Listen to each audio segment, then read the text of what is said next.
Hi friends! Obviously, if you read the title, I am going to be talking about the books I read in the month of May 2022.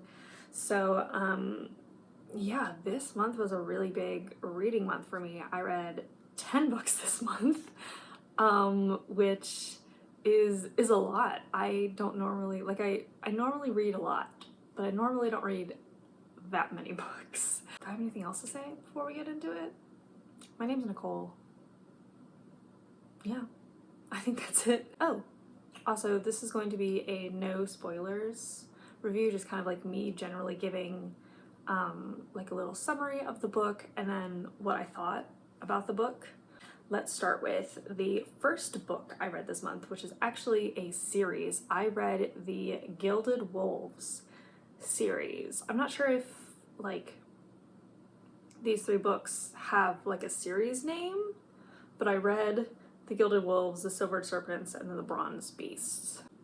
And I also have notes here, so that's why I keep looking down. Should I start with a summary or should I start with what I thought about it? I'll start with the summary. So in the world that takes place in the Gilded Wolves, they have a magic called forging. And there are two types of forging. It is either mental or material. So mental allows you to kind of like cast illusions or anything like that.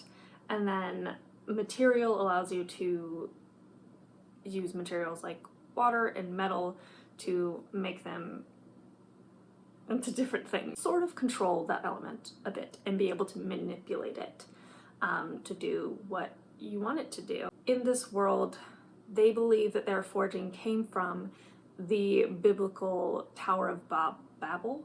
And for those of you unfamiliar with the biblical story of Babel, basically a bunch of people got together and were like, hey, we are gonna build a tower that goes all the way up to the heavens so that we can be closer to God, but also sort of become gods in that way. And God was like, no, I don't like that. And so he scattered their tongues so that they were not able to communicate with each other and therefore were not able to continue building the tower. And so in this book, in this story, they believe that the tower like fragments like scattered, and anywhere those fragments landed, forging thrived, essentially. And this book, the first book, I'm not going to talk about the other two books because obviously they contain spoilers for the ending of the first book. So in the first book, it takes place in France, in Paris, and France has 4 different houses. They have house, I'm also looking down at my notes because I cannot remember all of them, House Nyx, House Core, the Fallen House, and House Vance. And they each have a matriarch or a patriarch. And so our main character, Severin, I'm going to say Severin because I don't want to say Severin. Severine? I'm not sure what the English pronunciation of it would be, but it's Severin.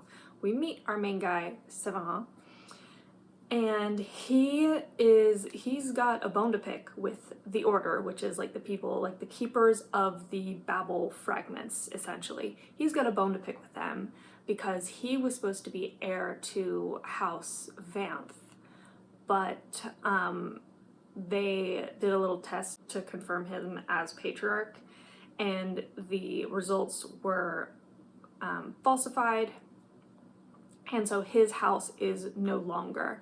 And so he is mad upset about that because he's like, that was my inheritance and you just took it from me. So he's mad,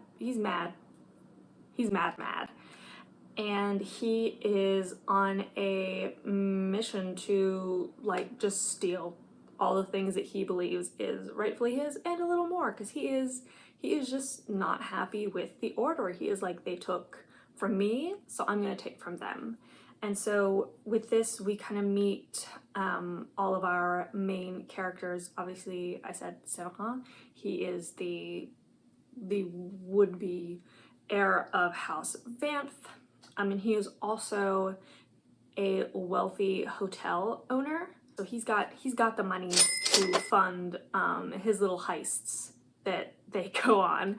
And with this, we first meet them in like a heist. Like they're like, we're just gonna steal this little compass thing, and then from there all of the events unfold. The other members of this little heist group is Tristan, who is Severin's brother, but they're like adopted brothers. So they share no blood, but they grew up together and they had a lot of the same foster fathers. So they are brothers. And Tristan has a water forging affinity. So he does this to create beautiful gardens. Oh, and Severin is kind of the like problem solving guy in all of this. He's not just rich, he also kind of like is able to put together all of the pieces that like his crew offer. He like can kind of like make it, if that makes sense. Next we have Layla is our girl. She also goes by the alias of L'Enigme. She is a performer in a club. She wears this mask so no one like fully knows her identity. And she is just like very well known, not like Layla, but L'Enigme is very well known. And so she can kind of get in anywhere with that little mask because people are like, OMG, it's her, she's a dancer. But when she's not doing that, she is baking. Our girl loves to bake. Next person in our crew is Zofia. Zofia is our metal forger. And she loves blowing things up, and she's also really good at math. And then finally, to round up our crew is Enrique, who is this historian. Basically, that is our crew. That is the world we are living in. And then I will just give my thoughts. So I'm gonna be honest, I thought I was really going to like this because I know that a lot of people said that this book was very similar to Six of Crows. And I love Six, I mean, who does not love Six of Crows? So I was super excited. I was like, yes, love me a heist. And this one just takes place in France. So I was like, cool, this is gonna be super exciting. And I read this one review of like comparing the Gilded Wolves to Six of Crows duology. And I was like, wow, that's so, like, that is just so accurate. And someone said, like, Six of Crows is to the Gilded Wolves what Ocean's 11 is to National Treasure. And I was like, yes, like, that's it. Really, a lot of the heists that they go on, it's more like mental puzzles that they kind of like have to figure out. And so it doesn't really feel like something that like you yourself can like figure out. Like all of the hints and clues were very much like tied to history, and I was like, this just like obscure thing that like Enrique would like be like, oh well, it's this sun because that dates back to this time, and therefore it's, and their holy number was 6, so we just need to put the 6 in there, and then we can get through there. So it was very much, it was very history driven. It did feel a little bit like National Treasure. I really did love the characters in this. I feel like, I mean, I love me a found family. I did love that these characters were a lot softer and a lot more open with each other. That was really lovely. There is like some romance in here, and I was kind of like, I guess I'd say there's like 2 big romances. I'm not gonna say like between who and stuff. One of them I was like, oh, really sweet, love it, like great, loved it. And the other one I was kind of like, this is like, it's too much pining. Like not even too much pining. It's like, it's too much, sorry, the opposite. It was like not enough romance. And like, I love it when like you do really build up to it, but like the build up, I was like, this is stupid. Like they just need to like talk to each other and like figure it out.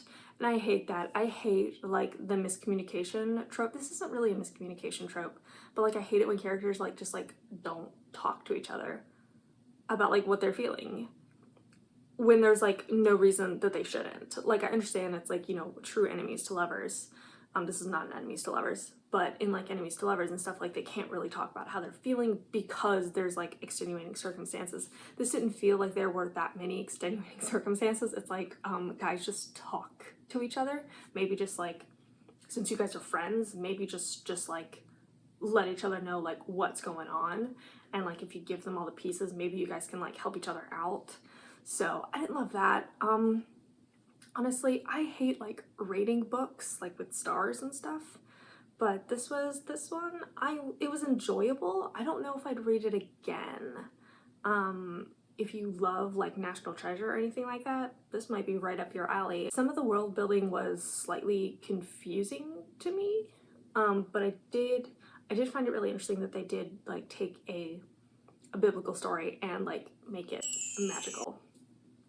But yeah, I did not like the ending, and I can't really say why I didn't like the ending because it's like kind of gives the whole thing away, but I might make a whole video on that at a later date. But yeah, I didn't really love this one, which really sucked because I really wanted to, especially because I do love Six of Crows. I was like, oh my gosh, a lot of people say like, oh, if you love Six of Crows, you love this, but for me, it just didn't hit the mark. Okay, I will say I did listen to this trilogy, and all of the characters, like in the audiobook, they're all read in like their own accents, and so it was like seven different accents going on, whereas like Severin and Tristan and Layla, they all had like a French accent, but then Enrique had like a Spanish accent, and then Zofia had like a like Russian accent, but then the narrator would read in like an American accent, and it was just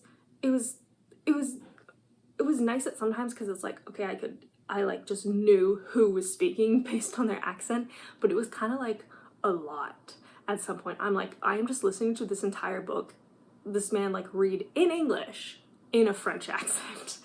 And so I found that I was just like, I feel like maybe that's why I didn't enjoy it as much, because honestly I kind of zoned out at some points. I'm like, I just want to listen to this. Maybe I would have enjoyed it if I had like read it instead of like listening to it, but I'll have to maybe reread it in the future and see if I like it then. So the next book that I read was a 5-star for me. I literally just said I don't like rating books with stars, but this one I loved. I did already record a video on it.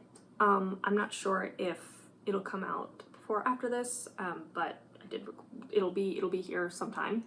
And that is the book This Is How You Lose the Time War. And this book, I went into it knowing absolutely nothing, and I feel like that is the best way to go into books, where you're just like no expectations. You just kind of show up and you're like, let's do this. This world takes place in a world where time travel and like multiple dimensions exist. And the premise of the story is that there are two big agencies, one called Garden and one called the Agency. Agency is very futuristic, think like Blade Runner vibes, and Garden is very earthy, organic, hence the name Garden. And both of these agencies send out agents into the worlds, use their agents to manipulate events in time, so that, you know, one thing will lead to another, that will lead to another, that will lead to another, that will eventually lead to their perfect utopia at the end of time, I guess. And so we meet our two main characters, Red and Blue, and Red is an agent for the Agency and Blue is an agent for Garden, and they are enemies. And they are both the best at what they do. So they are like properly matched enemies. And this story starts when the two of them begin a correspondence together. I guess that's all I can really say. Oh, yes, and I kind of mentioned that it's like time travel, but like also multidimensional. So they call them strands in this book. So I think of strands as like parallel, like timelines almost. Basically, it's like the multiverse exists here. And then for my review, I loved this book. Obviously, I did a full review that I will post sometime, eventually. But keep it short, I loved this book. I love a good enemies to lovers. I feel like this was so well written. It was really short, like really easy read. I read it within 24 hours. Super entertaining. Really just felt like a love letter, two love letters, and good writing. I cannot recommend this book enough. I loved it, loved it, loved it. Chef's kiss. The next book I read this month is the book These Hollow Vows, and I was bamboozled because I did not realize that this was a duology and that the second book does not come out until like 2 months from now. So I went into it thinking it was a standalone. I don't know why. I don't know, for some reason I just thought it was a standalone. So this is a fantasy book, and it takes place in a world where there are fairies and there are humans. The two worlds live like adjacent to one another, but they can't really freely travel in between them. We're not entirely sure why, but we do know that like portals are kind of required unless you're a goblin, because goblins can travel freely between the two realms. There is magic. There are creatures like goblins who are like the keepers of knowledge. Yeah, I feel like that's kind of like the world building, is that there are humans and there are fairies. And so we start our book off with our main character, Brie. I did just completely forget her name. Abriella, I think is her full name, and her little sister, Jazz. And we find ourselves in a little bit of a Cinderella situation. Their mother left them when they were young to go off to fairyland with a fairy lover. And so Brie is still very, very bitter about that. Definitely has some mommy issues. And because of that, because of her mother's actions, she just hates fairy. Doesn't want anything to do with them.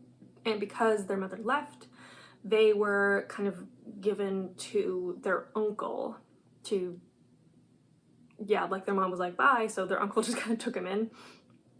And when their uncle died, their aunt sort of took them in, but not really, because she made them like sign a contract to be basically her indentured servants. So very much, and she has 2 younger daughters, so evil stepmother, evil stepsisters, the whole thing. And because of this contract, it's one of those contracts that you can't like ever really get out of. So Brie has to steal in order to even make the payments.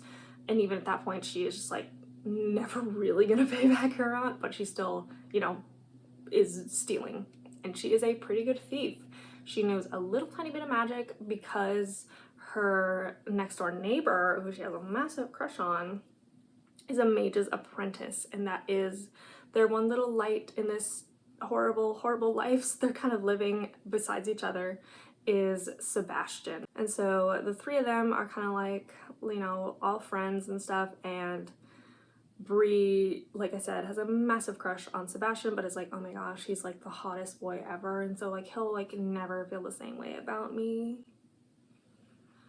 Yeah. When we get introduced to the story, we are told that the Seelie Queen is throwing a ball for the Seelie Prince because he needs to get married to a human wife, because fairies are not very good at procreating, so therefore they need women to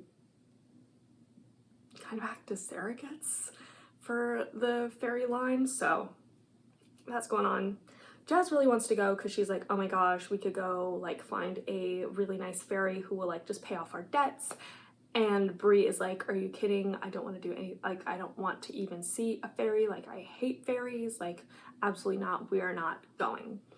But then something happens where Brie kind of has to go. That's all I will say. As for my review, I mean, this was a fun read. I definitely will be reading the next book when it comes out in July. So, I mean, I had a lot of fun. I kind of really liked that this book, like the characters, like there wasn't any like wholly good or like wholly bad characters. You really see that like these characters make, you know, they betray each other or they will just make like terrible choices, but for them the ends justify the means. So I really like characters who make like complex choices like that. Yeah, and so I really like that. There's only really like one big bad in the whole book, but I'm interested to see, hopefully in the next book it'll be more like internal conflict will be like the villain, because I really like that when it's like you are the villain in yourself. These characters did feel very familiar to me as someone who reads a lot of YA and adult fantasy. These were, I mean, these were familiar characters, and I know a lot of people are like, oh, like they're just kind of like cookie cutter characters, but I feel like I liked the world enough that it was like kind of excusable to me, or I was like, you know what, they feel more familiar. It's more of a fun read. It wasn't like a deep read or anything like that. I mean, overall, I had fun reading this. The misses for me, I feel like I would have wished to see more of a sisterly relationship. Like, I feel like there were a lot more characters that I would have liked to see more of instead of our main character and then her two love interests. Like, I feel like I was like, there's a lot more interesting characters that are like just sort of mentioned and are a little bit of like throwaway characters. So I'm really hoping in the next book we'll get more of those characters, because I feel like those were like the characters I found the most interesting. I was also a bit confused about like who knew what. Like, it was a little confusing at times where like there were secrets, but then like some people knew the secrets and I was like, how did they know that secret? So that was a little confusing. And then also I found it really weird that the main character would like hold on to weird things. Like, she was like betrayed a few times, but like she just held on to one like thing, like one lie someone told her, like way more than like other things that I was like, wait girl, like that, you're okay with that, but this little thing you're holding on to. So I found that was really weird. But other than that, I mean, obviously I will be reading the second book. I did like it. I thought it was fun. Yeah, I just thought it was a fun fantasy book. That's all I really have to say about it. Wow, I've been recording for a long time already and I haven't even finished all the books. Okay, the next book that I read is actually another series. I read The Cruel Prince. I think it's like the series is called like The Folk of Wind and Air or something like that, or Folk of Air. I don't know, but I read The Cruel Prince, The Wicked King, and The Queen of Nothing. I knew that this was like a really popular book, but I didn't really know anything about it. So the summary is that, again, we have fairies, we have humans. Fairyland is adjacent to human land. It's like hidden, but there's like a lot of ways to go like in and out. I'm not entirely sure how one goes in and out between the two realms, but you can, it's possible. So we meet our main character. Our main character is Jude, who has a twin sister, Taryn, and an older sister, Vivian. And in the first chapter, these three girls witness their mortal parents' murder by Vivian's like real father. After murdering their parents right in front of them, he takes all three of the girls back to his manor in Elfhelm, which is, I think, is like a city, or is it like a little tiny, it's like a city, I guess, in the land of fairy. And so straight off the bat, we start out with murder. And so that is sort of the situation the two twin girls find themselves in, that they are humans living in fairy, and it's not super great for humans living in fairy. They can be enchanted, or they can, you know, it's easy for the fairies to really mess with them, and so they have to wear like anti-enchantment stuff, and they do certain things like turn their stockings inside out so they won't be lost.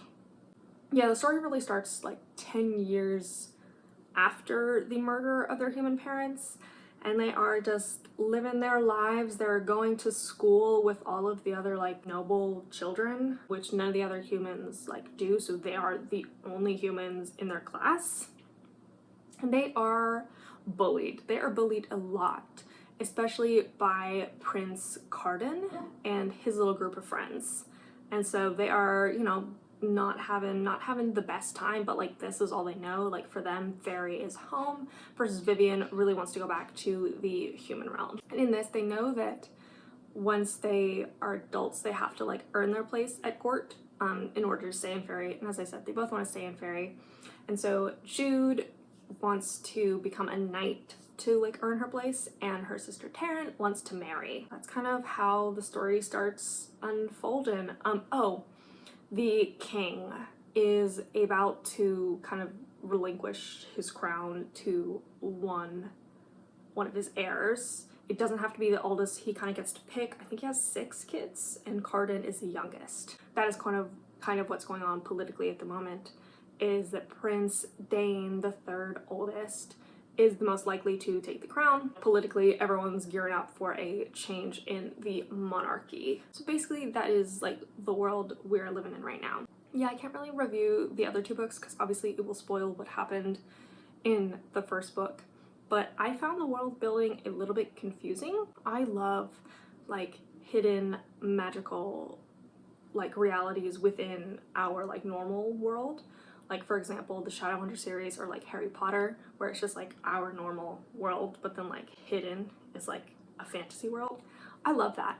However, I wasn't really sure how, like, they would have scenes of them like going from fairy to the human world and like vice versa. I didn't really fully understand how they got there. Like they were like, we just went over the sea. I'm like, okay, but like how, what? Like it wasn't really clear if it was just like portals or if they would just like got on this magical little thing and therefore they were able to go. I found that a little confusing. So the world in itself I found confusing. I didn't know if this was an entire kingdom, like if this was all of fairy, or if this was just like a little part of fairy. Like we didn't really get to see any bit outside of fairy, outside of like this. So it felt very, very small. It didn't feel like a whole world. It was hard for me to place this world within my world, if that makes sense. Yeah, I'm unsure again about the court system. I'm like, are these just all the fairies? Are they, you know, divided? Oh, they call them, because they have like different courts. That's like, one is like a prince. It will have like a court beneath him. It's just like him and his little friends, and they'll be like, oh, the court of termites. And I'm like, is this just like a friend group that we're calling courts? That I found really strange. Or like they called like Jude and Taryn, I think they called them like a court of worms, because they're like, haha, you're human, you're gonna die. But I'm like, are the 2 of them, does that count as a court? I was confused about that. I mean, I do love a good enemies to lovers, but this, I don't know, like it wasn't the best enemies to lovers. I didn't really like a lot of these characters. Yeah, one of them I hated, and I kind of hated how she got like a redemption in like the few other books. I was kind of like, why are you still here? Like the betrayal that you did, like unexcusable, unforgivable. And so I was kind of like, okay, we're just gonna like let this go now. Okay. Yeah, I think Vivian is like the only one that I like really liked. And Oak, the little brother, I liked him too, but like other than that, I was kind of like, I don't really care for any of these characters. Like they could just die and I'd be like, okay, like whatever. So yeah, I didn't love it. Like I found it was hard for me to place it in the world, and I feel like maybe that's why I couldn't like connect to the characters as much. It's just, I don't know, it didn't hit the mark for me. It was fun to read. I mean, I read all of them, but yeah, not my favorite. Man, it's kind of hard for me to like fully review these books without like talking about spoilers. The next book I read in the month of May is An Enchantment of Ravens, and I read this in one sitting. It was super short. It was just like a standalone. Again, we can see a theme. Fairy world, human world. And in this world, humans are valuable because they are able to do something called craft, which is basically creating things. So things like art, things like cooking, things like writing, all of that stuff, fairies are unable to do. If they try to do it, they will wither to dust. And so the fairies are very much intrigued by paintings, by books, by pastries and all these kind of things, because they are unable to make them, and so therefore humans are valuable to them because they make these things. And we meet our main girl, who is a master crafter, I think is what it's called. She's a really, really good painter, and she is 17, and she's had a lot of clients and all that. She is very familiar with like fairy and fairy dealings, because the way that they get paid for their craft is by, like, the fairies do like enchantments for them. And so oh my gosh, what is her name? I straight up don't remember her name. Our main girl, I'm sure I'll put her name here.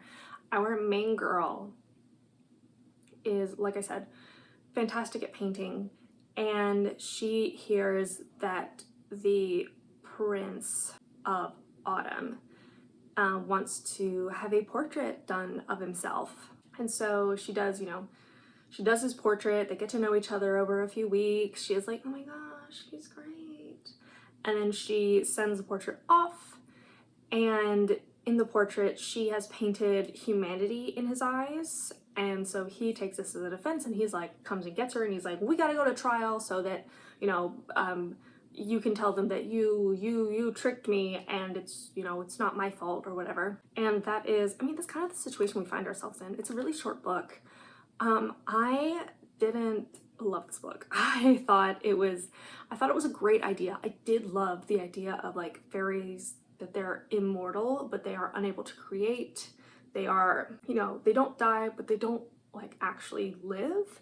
Everything is very fake. They cannot feel emotions. That's why the Prince of Autumn is so like offended when like there's like human emotion in his eyes, because he's like, we don't have human emotions. Like that makes me look super weak. Like what the heck? And so, you know, they can't, you know, they don't feel, they don't really live. Everything is very fake. They all have these glamours, and like underneath the glamour, they're like almost like skeleton looking. Like they're very ashen. They're very like gaunt. You know, they have long spidery fingers. Like they're not very beautiful underneath the glamour. So everything about fairies is very fake. And so like they do really look up to like human creation and stuff, because they are unable to create the things themselves. Yeah, it's like the whole idea that like legacy is what you leave behind, and fairies are unable to love or create. So they really don't leave anything behind. Like humans are the one who are truly immortal, because they will be remembered through their creations. And so I thought that was really cool. Beyond that though, no depth to the story. The romance happens super fast, and you're like, what the heck? Like you just don't, you're like told a lot of things, you weren't really shown a lot of things. Characters are not well rounded. I did not feel attached to them at all. I was like, any of these guys can die at any point. I do not care. Yeah, we're told things, but like we don't really feel them. And the ending is super abrupt. And it just left me with so many questions. I was like, wait, how's this gonna happen? What's going on? Oh, one thing I did not mention. There is this thing called the good law, which it's illegal for humans and fairies to fall in love with each other, which is, I don't know why they even have that law, because it's like they say that fairies can't feel love. So I'm like, why even have the law? Like who enforces this law? Like what? And the only way to get around it is for one of them to die, or they both die, or that the human drinks from the green well, I think it's called, and so they become fairies. There you go. Yeah, I thought that like the plot twist where it's like one character like turns out to be another character, and then it's like maybe he's on their side, maybe he's not. Like I just thought it was dumb. Like there was no like impact behind it. I was kind of like, okay. Anyways, I will say this did make me like the Cruel Prince series more. Like after reading that, I was like, you know what? I think I like the Cruel Prince a little more now. And the last book that I read this month, I finished like 2 days ago. I read it in one sitting, loved it, is the book To Kill a Kingdom by Alexandra Christo. I have not been saying these authors' names as I say the titles of the books, no. And this book, it takes place in a world where there are 100 like human kingdoms on land, and then underneath there is one kingdom under the sea that is ruled by the Sea Queen. And the Sea Queen is a siren. So we have sirens and we have mermaids, and then we have humans. And sirens are kind of, as we know them, half human, half like fish looking thing, beautiful voices, able to lure in sailors and kill them. And however, mermaids are a little different. They're more like full, like grotesque looking fish things that are obsessed with humans. And so they both eat human hearts, but mermaids do it because they hope that it will make them more human, and sirens do it because they can, because they're like, we hate humans, so we're gonna eat their hearts. And it is tradition in the undersea kingdom, I cannot remember the name of it, but it's tradition that sirens take a human heart for every year of their lives. They do it on like their birth month. So we meet our main girl. What is her name? Do I know any of these people's names? Lyra? Lyra? I think it's Lyra. L-I-R-A. Lyra. Lyra? I don't know. Lyra. Lyra is our main girl. She is the daughter of the Sea Queen, and she has 17 princes' heart buried underneath her bed. And she is approaching her 18th birthday. So before her 18th birthday, like a few weeks before she can go hunting for her 18th birthday heart, she takes her younger cousin to get her 15th heart. And she ends up killing a prince while she is helping her cousin.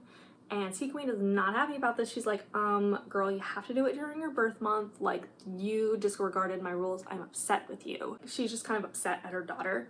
Very upset at her daughter. She's also a terrible, terrible mother. Like, does not feel any love, does not believe in love, like that kind of thing. Like, very much, not even tough love. It's just tough.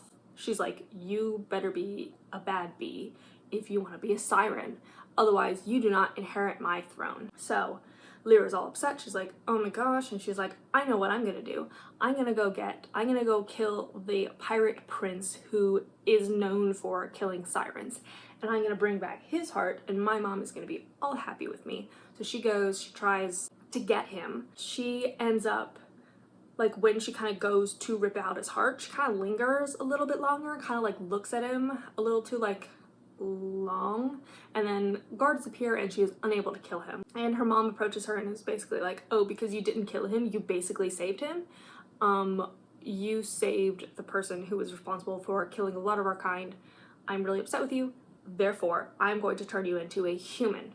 And to prove that you are a true siren, you will be able to capture his heart, take his heart, like physically rip out his heart without your siren song ability. So she takes her like song, like singing voice, takes away her fins, makes her a human, and just like dumps her in the ocean. Is like, you have, you know, until the summer solstice to bring me his heart, to prove that you are worthy of being the next Sea Queen. Like, that's how her story gets started. I really liked this book. I thought it was fun. I thought it was a really fun, very dark twist on like the Little Mermaid story. Love me a good enemies to lovers. I could have gone for more pining, but because it is a short book, like there's only so much pining you can do, so I understand. I really liked it. Yeah, I wish they had like more internal battles, like when they were starting to feel things for the other person. Like, I feel like we didn't really see a lot of that. I did like it was like a dual POV, so you see Lyra and then you also see the what is his name? I don't know any of these people's names. The pirate prince. I don't care what his name is. I'm like an hour into filming this. I'll put it here. You know his name. Yeah, these characters did have some depth. I really liked them. It was, you know, it was quick. It was I read this in one sitting. I enjoyed it. What else? I mean, that's kind of it. I really liked it. It was dark. It had enemies to lovers. It was fun. I enjoyed it. I liked the little bit of world building we got. Yeah, all in all, great standalone book. Super easy to read. Definitely would recommend it if that sounds up your alley. So yeah, that brings us to the conclusion of this video. Yeah, I've read a lot of books this month. I never read this much. I feel like I've read a lot of okay books. I read like This Is How You Lose the Time War. I think it's probably gonna be my favorite book of the year. I loved that book. I read some great books. I read like an okay book. I feel like the worst book I read this month was definitely an Enchantment of Ravens. I was like, this is like not even like a full book. A big high and like a big low, so, and a lot of in between. So, you know, we did all that. We watched all this. Thank you so much for watching. Do I have anything else to say?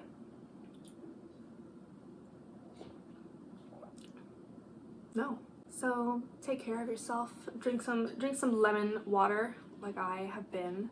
Read a good book. Go outside, feel the sun on your skin. Hope you're doing good.